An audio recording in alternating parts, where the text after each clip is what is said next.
Jésus et ses disciples font route à travers la Galilée, Marc 9, 30. Lorsqu'ils sont ainsi en route, surgit une question de primauté. Arrivé à la maison, il les interrogeait. En chemin, quelle réflexion faisiez-vous? Ils se taisaient, car entre eux, ils s'étaient disputés en chemin qui est le plus grand, Marc 9, 33, 34. Un peu plus tard, ils sont sur le chemin montant à Jérusalem et les précédents. Jésus, Marc 10, 32.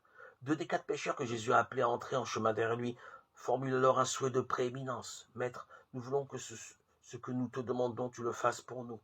Donne-nous d'être un à ta droite et un à ta gauche, assis dans ta gloire. Marc 10, 35, 37.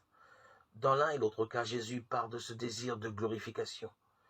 Il le pose comme légitime. Il s'assoit, il appelle les 12 et leur dit qui veut être premier. Marc 9, 35, 1. On a donc le droit de le vouloir. Mais à cet être de désir que nous sommes tous, Jésus dit ensuite, quel chemin fait devenir premier? Qui veut être premier?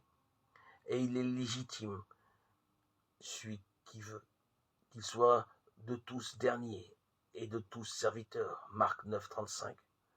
La même chose plus loin, Jésus les appelle à lui et leur dit, qui voudra devenir grand parmi vous?